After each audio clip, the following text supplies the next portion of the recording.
कैसे हो मिलनाल? मेरे सब बढ़िया हो गए हैं। मैं आपका फिजिक्स के इंस्ट्रक्टर आदि सर, आप लोगों को क्लास 10th की फिजिक्स पढ़ा रहा था। नहीं, क्लास 10th की फिजिक्स में आपका चैप्टर चल रहा है इलेक्ट्रिसिटी ना।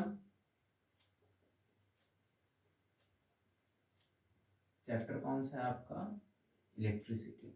देखो, इलेक्ट्रिसिटी चैप्टर में आपने अभी जस्ट इसके पहले पढ़ा कि एनर्जी, इलेक्ट्रिकल एनर्जी क्या होती है ना। इलेक्ट्रिकल एनर्जी क्या होती है और इलेक्ट्रिकल एनर्जी का कैलकुलेशन कैसे करना है, ये आपने देखा है। आज हम क्या पढ़ेंगे? आज हम पढ़ेंगे कि भाई heating effect of electric current क्या होता है।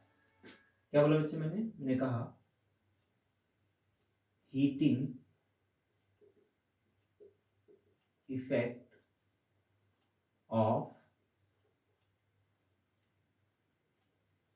Electric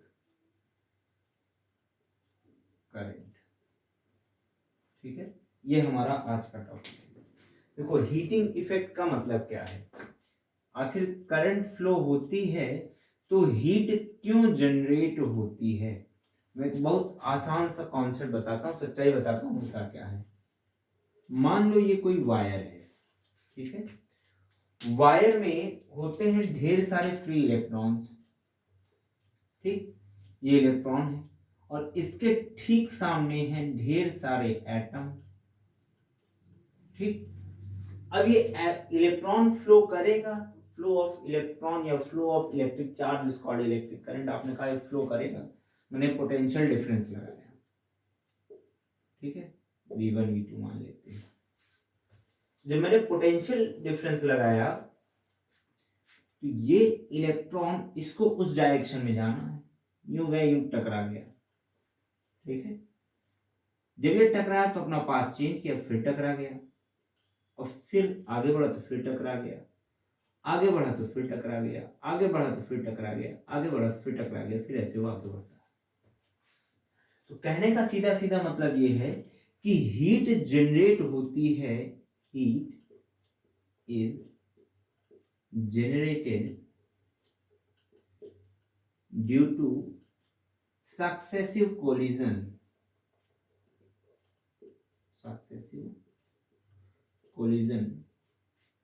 of electric charge।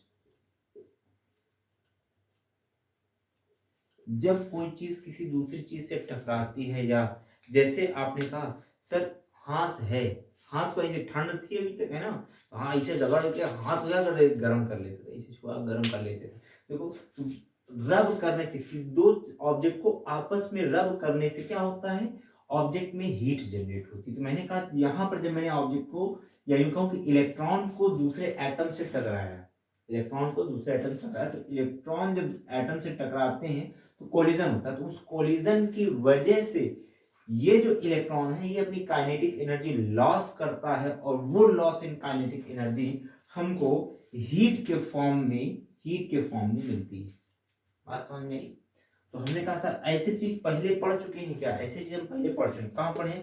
हमने कहा ये सक्सेसिव कोलिजन की वजह से वेलोसिटी का डिक्रीज हो जाना या करंट के फ्लो में बाधा उत्पन्न होना।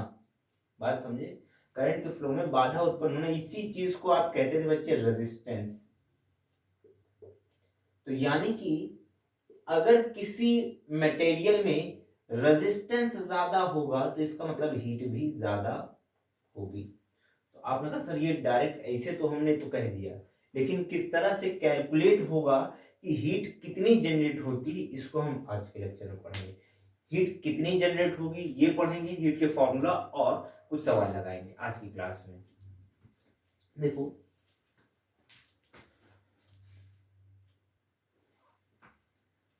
अच्छी बात आती है, मैंने आपको एक डेफिनेशन बताई थी इलेक्ट्रिक पोटेंशियल डिफरेंस की। मैंने कहा from the definition of potential difference, या फिर इलेक्ट्रिक पोटेंशियल आप कह सकते हो।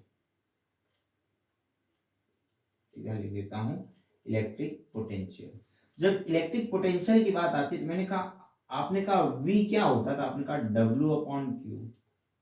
W क्या है बच्चे? Work done. वर्क डन यानी चेंज इन काइनेटिक एनर्जी। तो आपने कहा काइनेटिक एनर्जी में चेंज होता है तो वही हीट के फॉर्म में मिलता था, यानी कि वर्क ही क्या है, एनर्जी के फॉर्म में या हीट के फॉर्म में मिल रहा है। क्यू को इधर मल्टीप्लाई कर देता हूँ, तो W इक्वल्स टू क्या मिल गया बच्चे, क्यू वी। ठीक है, हमने कहा work done is changed in form of heat. इस वजह से हम W को लिखेंगे क्या, H, यानी कि H स्टैंड्स फॉर हीट, यानी H कितना हो गया, आपने कह दिया सर QV। इतना फॉर्मूला बन गया क्या, नहीं। देखो आपने कहा, देख मैं हर बार पूरे चैप्टर में ये कहता है सबका मालिक ओम्स लॉ, तो इसका भी मालिक ओम्स लॉ। हम जानते हैं एज वी नो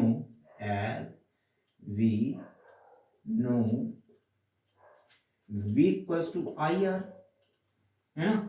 इस इक्वेशन में पुट कर दें क्या, मैंने कहा ये इक्वेशन 1 है, ये इक्वेशन आपकी 2 है। हमने कहा फ्रॉम इक्वेशन 1 एंड 2, इसको आपको डेरिवेशन कॉपी पे लिखना है, ध्यान रखना ये इंपॉर्टेंट है। हमने कहा फ्रॉम इक्वेशन 1 एंड 2, ठीक है। तो आपने कहा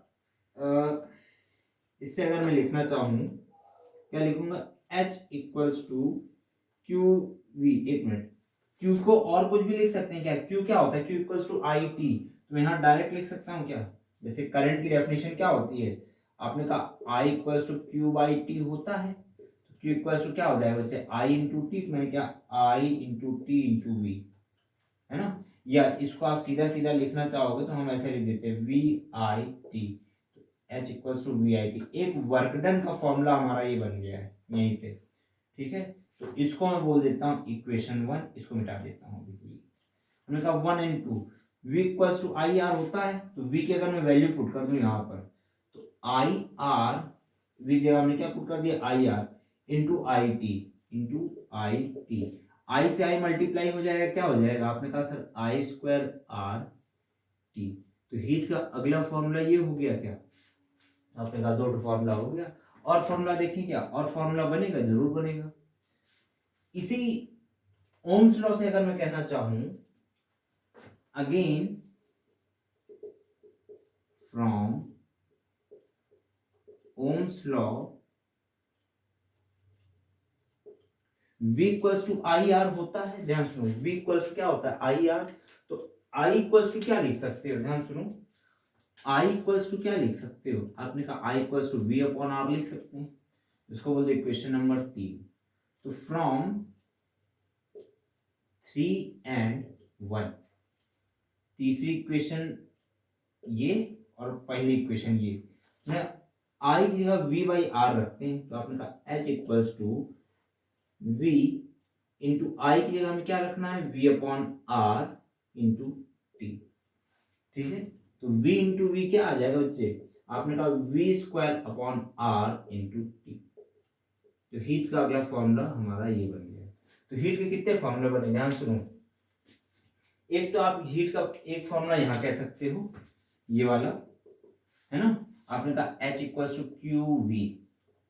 अगला फॉर्मूला क्या कह सकते हो, वी आई टी, ठीक है। अगला फॉर्मूला क्या कह सकते हो, आपने कहा आई स्क्वायर आर टी। अगला फॉर्मूला आप क्या कह सकते हो, V square upon R into T. बात समझ में, कितना फॉर्मूला बना, 1 2 3 4, 4 फॉर्मूले आपके बन गए। इन 4 फॉर्मूले के बेसिस पर आपके ढेर सारे सवाल आते हैं, काफी इंपॉर्टेंट क्वेश्चन है। तो मैं आपको अब इसके बाद एक क्वेश्चन लगवाते हैं, तुरंत सवाल डेरिवेशन के बाद तुरंत एक न्यूमेरिकल हो जाएगा, तो आपको चीजें स्ट्रांग हो जाएंगी। देखो अगला क्वेश्चन हम लगाएंगे, देखो जो क्वेश्चन दिया हुआ है, कह रहा है कि ए पोटेंशियल डिफरेंस, ध्यान सुनो, सैंपल प्रॉब्लम 1 है आपकी बुक में, ठीक है। पेज नंबर शायद इसका दिया हुआ है बुक में 63, पेज नंबर 63 पर, ठीक है। Potential difference of 250 volt is applied across a resistance of 500 ओम। दो चीजें हमको मिल गई, ध्यान सुनो। सोल्यूशन करो क्या, सबसे पहला काम करो कि गिवन क्या है। देखो हमें गिवन क्या है, गिवन की अगर मैं बात करूं तो गिवन में हमको सबसे पहली चीज जो दी हुई है वो है पोटेंशियल डिफरेंस। V कितना दिया बच्चे? V हमको दिया हुआ है 250 वोल्ट। हमको रेजिस्टेंस कितना दिया हुआ है? रेजिस्टेंस दिया हमको 500 ओम। ठीक, टाइम कितना दिया हुआ है हमको? 10 सेकेंड। टाइम दिया हुआ है हमको 10 सेकेंड। ठीक है, अब हमसे पूछा क्या, ध्यान सुनो, कह रहा है करंट निकालो। करंट कैसे निकालोगे? करंट निकालने का सबसे आसान तरीका निंजा टेक्निक देखो, फ्रॉम ओम्स लॉ। हमने कहा from Ohm's law. Ohm's law क्या कहता है? V equals to I R, है ना। V की वैल्यू कितना दिया है? 500। तो आपने कहा सर 500, I की वैल्यू कितना है? ध्यान सुनो, अच्छा I हमें निकालना है भाई, I निकालना है। रेजिस्टेंस कितना है? 500। V हमको दिया 250, सॉरी V दिया है 250, 250, और ये दिया है हमको 500। नीचे आ जाएगा क्या? I इक्वल्स टू कितना आ गया? आपने कहा sir 250 upon 500। Double zero double, sorry एक ही जीरो है, एक जीरो से एक जीरो मेला देखने चला गया। 25 एकम 25, 25 दूना 50। करंट कितना आ गया? 1/2 एम्पियर। पहला सोल्यूशन हो गया क्या? ध्यान देखो, पहला सोल्यूशन हो गया तो हम सेकंड सोल्यूशन की ओर बढ़ते हैं। सेकंड सोल्यूशन हमारा है क्या? पूछा क्या है हमसे? कह रहा है हीट एनर्जी। ध्यान सुनो, क्वेश्चन दिया हुआ था आपको हीट एनर्जी इन जूल। सबसे खास बात, हीट एनर्जी जूल में पूछा है, तो हम करें क्या? ध्यान सुनो, जूल आपका यहाँ डायरेक्ट आएगा। कैसे? हमने कहा from the formula of heat, आप चाहो लिखो या फिर ना लिखो, from the formula of heat में लिख के दे रहा हूं। H इक्वल्स टू क्या बताया अभी आपको? जस्ट अभी डेरिवेशन किया आपने, I² RT।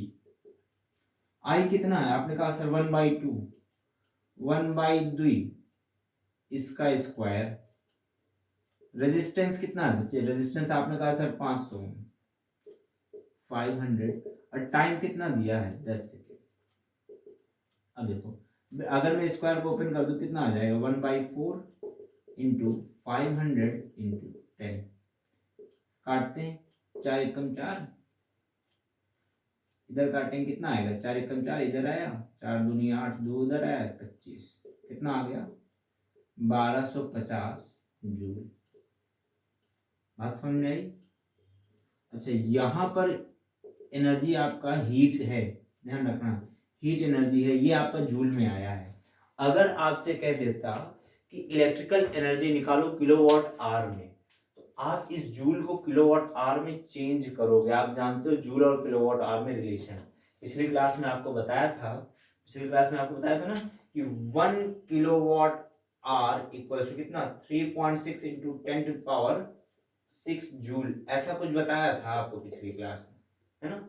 इसको याद रखना, ये किलोवाट आवर दूसरी यूनिट है और जूल आपकी दूसरी यूनिट है। यहाँ हमने जो कैलकुलेट किया डायरेक्ट जूल में आया, क्यों? क्योंकि हमें वोल्ट में दिया हुआ था। बात समझिए, वोल्ट क्या होता है? जूल पर सेकेंड।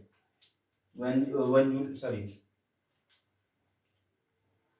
लिखना चाहूं मैं, जूल पर कूलॉम, है ना। वोल्ट क्या होता था? आपने कहा सर जूल पर कूलॉम को ही हम वोल्ट कहते थे, याद आए? इस फॉर्मूले से, क्योंकि हमने ये इधर ले गए तो यहाँ बचेगा क्या? वोल्ट का सीधा रिलेशन किससे? जूल से, किलोवाट आवर से नहीं। इस वजह से यहाँ जो आंसर आएगा वो जूल में आएगा। बात समझ में आई? एक क्वेश्चन तो आसान सा हो गया, एक क्वेश्चन थोड़ा इसे टिपिकल करते हैं, थोड़ा सा इससे टफ वाला सवाल लगाते हैं, ठीक है। अगला क्वेश्चन हम लगाएंगे, ध्यान से बच्चे, सैंपल प्रॉब्लम 3 पेज नंबर 64। मेरा बोर्ड थोड़ा छोटा है तो मैं पूरा क्वेश्चन नहीं लिख रहा हूँ, थोड़ा जगह बचा बचा करके लिखूंगा, आप उसको थोड़ा एडजस्ट करके समझ जाना, ठीक है।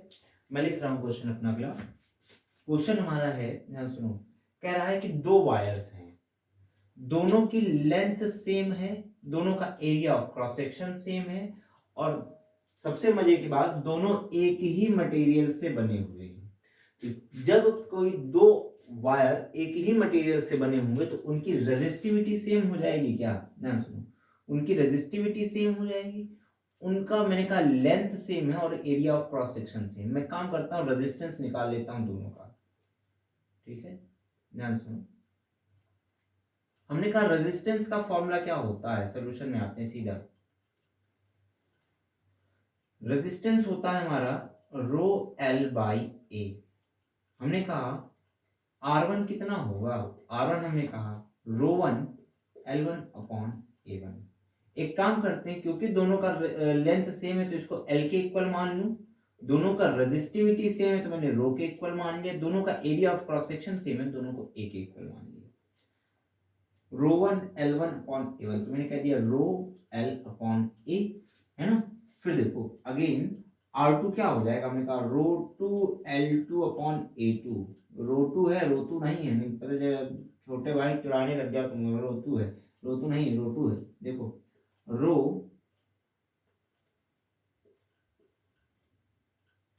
L अपॉन A, क्योंकि रो की वैल्यू भी रो टू की वैल्यू भी रो है, L2 की वैल्यू भी L है और A2 की वैल्यू भी A है।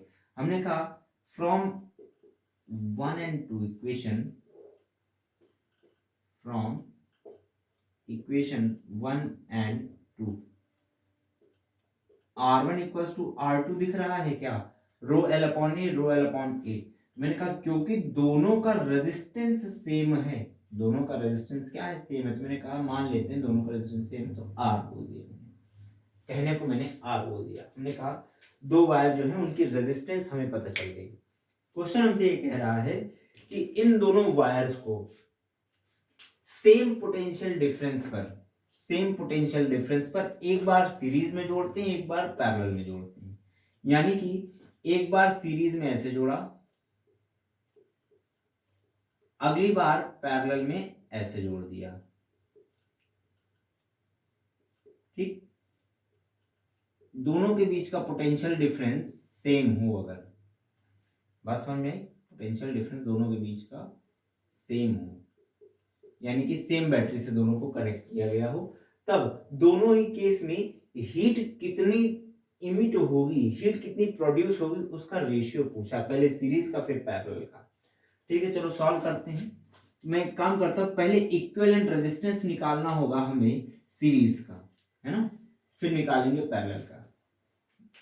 जगह का मैं बहुत बचा बचा लिखेंगे, शब्दों को कैसे लिखना ये आप खुद से प्रयास करोगे, ठीक है, और लिख करके एक बार सीको पर भेज देना तो हम चेक कर लेंगे आपने सही लिखा गलत लिखा है। हमने कहा ध्यान देखो, अगर मैं इसके बारे में कहना चाहूं सीरीज के लिए, हमने कहा इक्विवेलेंट रेजिस्टेंस, इक्विवेलेंट रेजिस्टेंस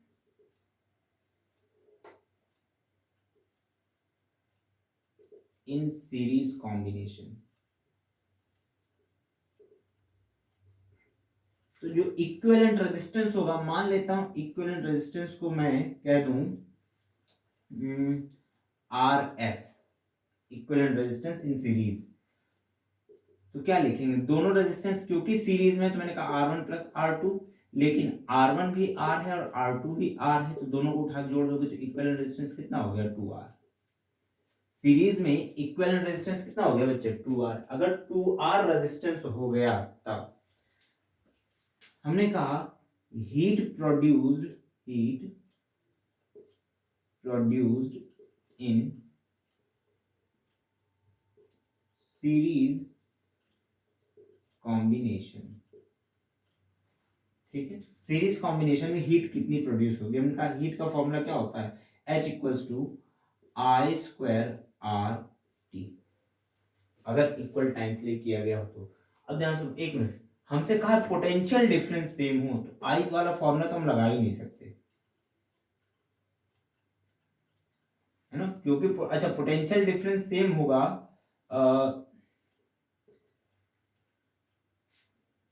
तो हम लगाएंगे क्या, V square upon R into T, ठीक है। ध्यान सुनो, पोटेंशियल डिफरेंस दोनों के एंड के अक्रॉस सेम है। मैंने कहा सीरीज में हीट कितनी प्रोड्यूस होगी, एच एस, कैमरा में दिख रहा है कि नहीं, ना दिख रहा हो तो बताना, ये एस है, हीट इन सीरीज।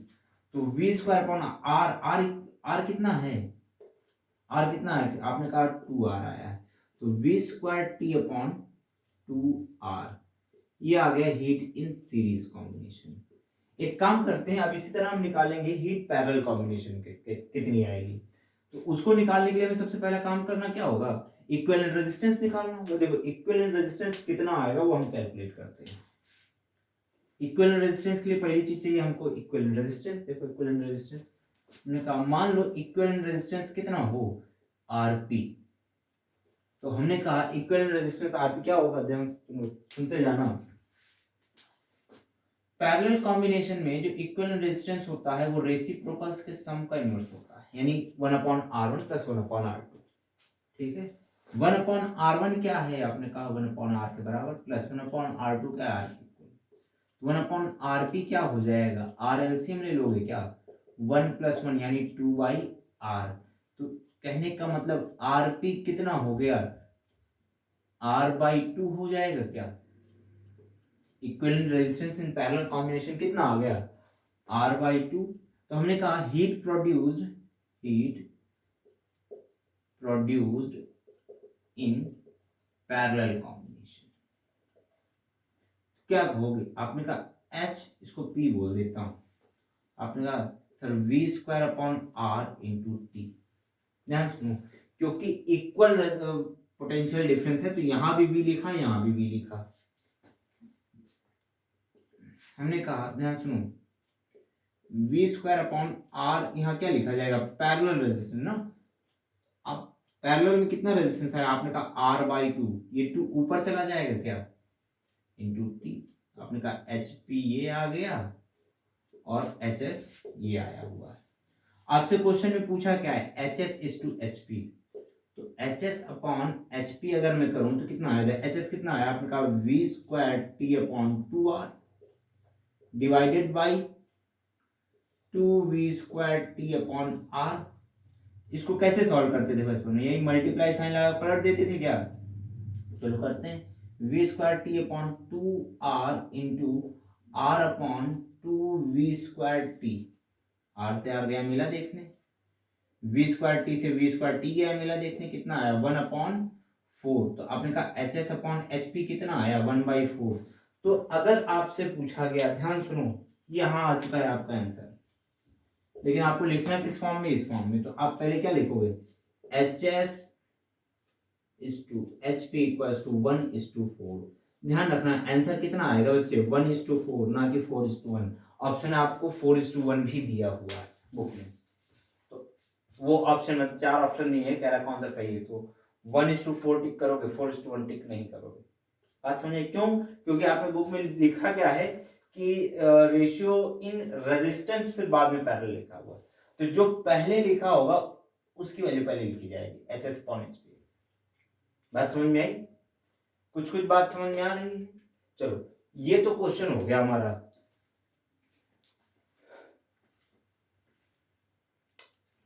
हमारा आज का जो लेक्चर है उसका टाइमिंग यहाँ खत्म हो रहा है, नहीं तो बाकी मिलेंगे हम लोग अगली क्लास में। तब तक खेलते कूदते रहो, मस्त रहो। अभी हालांकि ये कहा जाए कि चैप्टर तो हमारा खत्म हो गया है ना, चैप्टर हमारा खत्म हो गया, लेकिन न्यूमेरिकल कहने को तो पर्याप्त बाकी है। न्यूमेरिकल हम लोग कुछ लगाएंगे 1-2 लेक्चर और फिर हम लोग बढ़ जाएंगे अगली क्लास में, मतलब अगले चैप्टर की ओर। तब तक आप लोग ख्याल रखो अपना, take care of yourself, tata and bye bye.